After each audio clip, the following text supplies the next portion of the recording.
আসসালামু আলাইকুম। মানুষের জীবনে দুঃখ কষ্ট ভালো মন্দ ভাঙা গড়া এটা একটা জীবনের অংশ এবং এটা প্রত্যেক মানুষের জীবনে কম বেশি থেকে থাকে।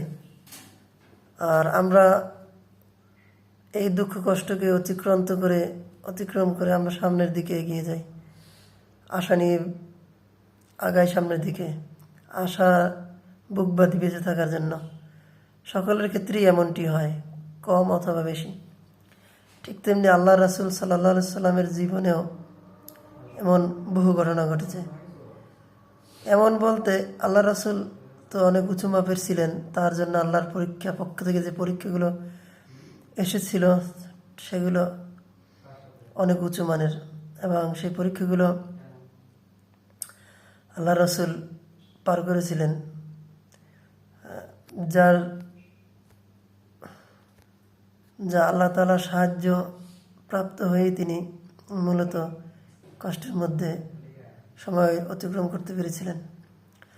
যাই হোক, আল্লাহ রাসূল সাল্লাল্লাহু আলাইহি সাল্লামের এই কষ্টের কারণে আল্লাহ তাআলা পবিত্র কোরআনে সূরা নাজিল করেন, যে সূরাটির নাম হচ্ছে সূরা দোহা, এবং এর পর আরেকটি সূরা নাজিল করেন, সেই সূরাটির নাম হচ্ছে সূরা আল ইনসিরাহ।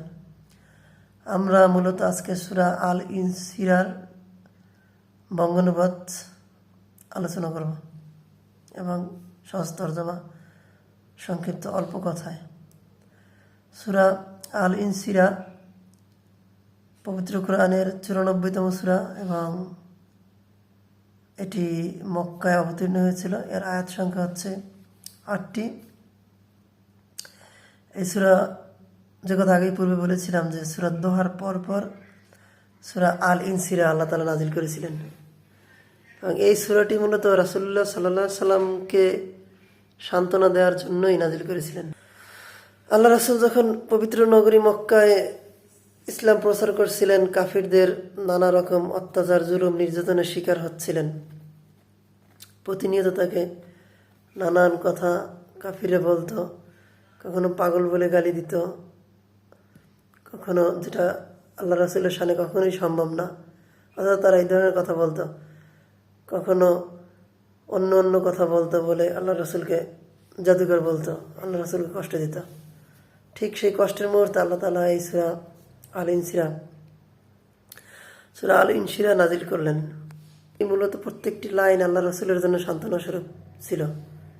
আল্লাহ তাআলা তার রাসূলকে তার কষ্টের কথা স্মরণ করিয়ে দেন, এবং সে কষ্টের মুহূর্তে আল্লাহ তাআলা তাকে যে সাহায্য বা আশ্রয় প্রদান করেছিলেন সেই কথা বলেন, এবং আল্লাহ তাআলা আল্লাহ রাসূলকে তার ইবাদতে মশগুল হতে বলেন অবসর সময়। তো যাই হোক, আমরা এই সূরাটি মূল অনুবাদ আসি। আউযু বিল্লাহি মিনাশ শাইতানির রাজিম। বিসমিল্লাহির রহমানির রহিম। আলাম নাশরাহ লাকা সাদরাক ওয়া ওয়াদা'না আনকা ইযরাক আল্লাযী আনকাযা যাহরাক ওয়া রাফা'না লাকা যিকরাক ফাইন্না মা'আল উসরি ইউসরা ইন্না মা'আল উসরি ইউসরা ফাইযা ফারাগতা ফানসাব ওয়া ইলা রাব্বিকা ফারগাব। আল্লাহ তাআলা প্রথম আয়াত নাজিল করেছিলেন, বলেছিলেন যে আলাম নাশরাহ লাকা সাদরাক। আল্লাহ বলেন যে আমি কি আপনার বক্ষদেশ প্রসারিত করে দেইনি। এখানে বক্ষদেশ প্রসারিত করার অর্থ, আল্লাহ রাসূলকে আল্লাহ তাআলা তার ওহীর জ্ঞান বাড়িয়ে দিয়েছেন এবং তাকে কষ্ট সহিষ্ণু করেছেন। কাফেরদের অত্যাচার জুলুম নির্যাতনের বিপরীতে তাকে ধৈর্যশীল করে তুলেছেন আল্লাহ তাআলা, যেটা আল্লাহর পক্ষ থেকে বড় একটা নিয়ামত আল্লাহ রাসূলের জন্য। এবং সেজন্য আল্লাহ তাআলা বলেছেন যে আমি কি আপনার বক্ষদেশ প্রসারিত করে দেইনি, যাতে করে তিনি আল্লাহর দায়িত্বকে, আল্লাহর প্রদত্ত দিন মানুষের কাছে সুন্দরভাবে প্রচার করতে পারেন। দ্বিতীয় আয়াত হচ্ছে ওয়াদা'না আনকা ইযরাক, অর্থাৎ আমি লাঘব করে দিয়েছি আপনার বোঝাসমূহকে। আল্লাহ রাসূলের উপর যে দায়িত্ব, যাতে তিনি যথার্থভাবে পালন করতে পারেন এবং সেজন্য যে বিপদ আপদ, কষ্ট, অভাব, দারিদ্রতা, অনেক কিছু তাকে সহ্য করতে হয়েছে আল্লাহ রাসূলকে। সেই যে একটা বোঝা, যে কষ্ট, সেই কষ্টকে আল্লাহ তাআলা আল্লাহ রাসূলের জন্য লাঘব করে দিয়েছেন। মানুষ তখনই তার কষ্টকে জয় করতে পারে যখন কিনা সে স্রষ্টার সাহায্যপ্রাপ্ত হন, স্রষ্টার করুণাপ্রাপ্ত হন। আল্লাহ রাসূল সাল্লাল্লাহু আলাইহি সাল্লাম ঠিক আল্লাহ তাআলার তেমনই এক সাহায্য বা করুণা প্রাপ্ত হয়েছিলেন, যার মাধ্যমে আল্লাহ রাসূল তার কষ্টকে কমাতে পেরেছিলেন, কষ্টে ধৈর্য ধারণ করতে পেরেছিলেন। তৃতীয় আয়াত হচ্ছে আল্লাযী আনকাদ যাহরাক।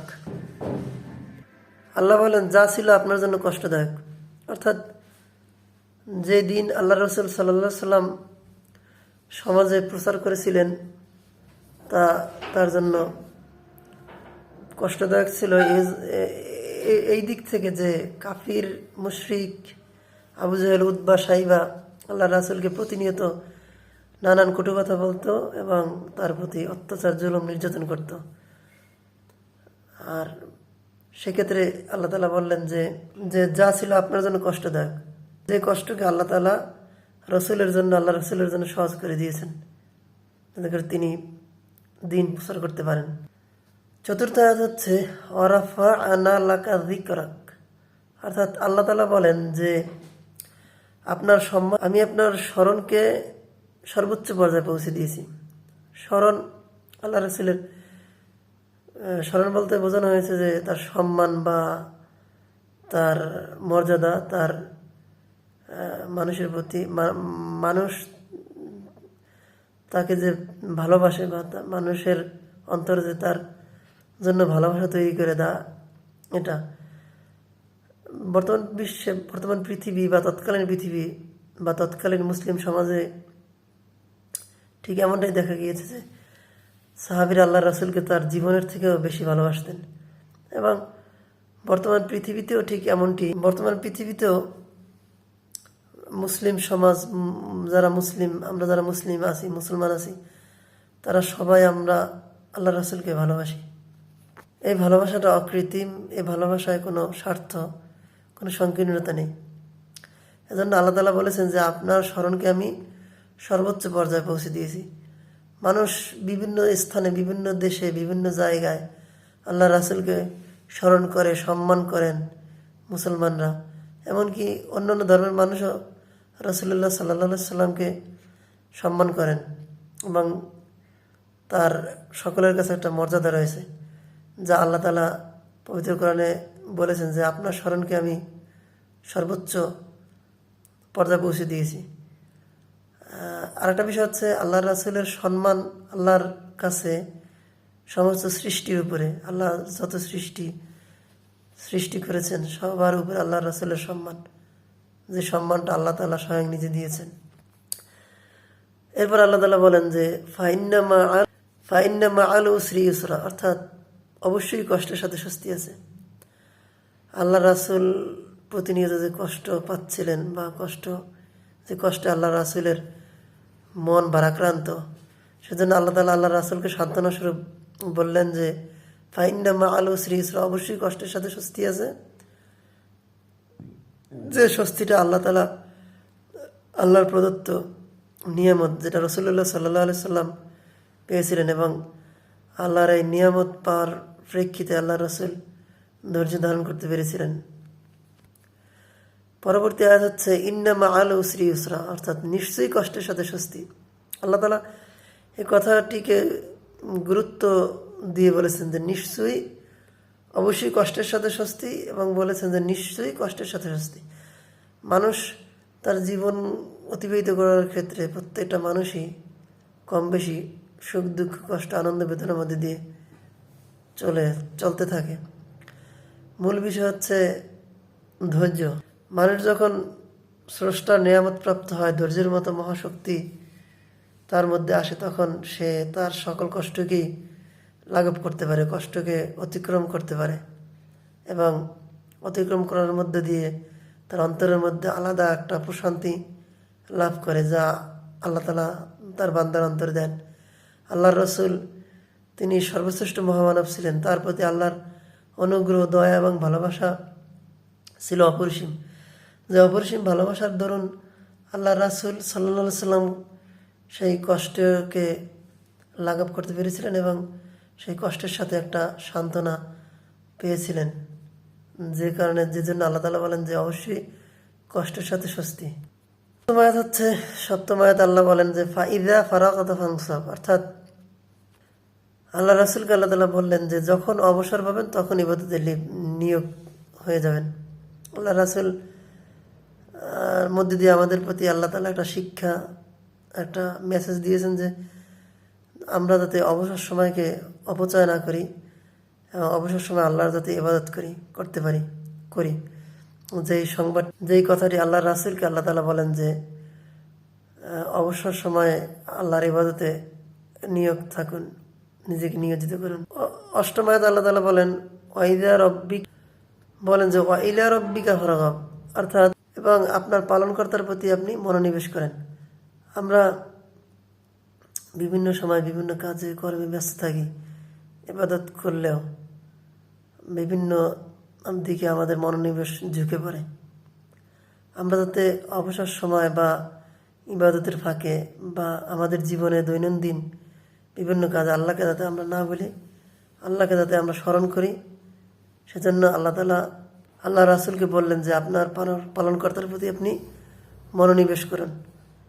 এটা আল্লাহ রাসূলের জন্য যেমন আল্লাহ একটা বার্তা দিয়েছিলেন, তার মাধ্যমে আল্লাহ রাসূলের সাথে সাথে বার্তাটা আল্লাহ আমাদেরকেও দিয়ে দিলেন যে আমরা যাতে আল্লাহকে অবসর সময় মনে করি, স্মরণ করি এবং আল্লাহর অনুগ্রহ প্রাপ্ত হই। যাই হোক, সূরা দোহা আল্লাহ তাআলা আল্লাহর রাসূলকে সান্ত্বনা স্বরূপ উপহার দিয়েছিলেন এবং আমরা যারা বিভিন্ন সময় বিভিন্ন কষ্টে, দুঃখে, বিভিন্ন অসুস্থতা বা অসুবিধার মধ্যে থাকি, আমরা যাতে এই সূরাটি তিলাওয়াত করি, অর্থবুঝি তিলাওয়াত করি।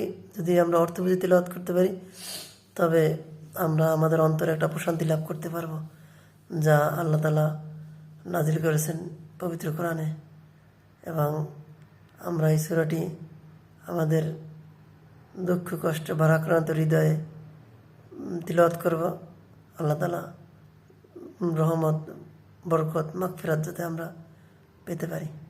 আসসালামু আলাইকুম ওয়া রাহমাতুল্লাহ।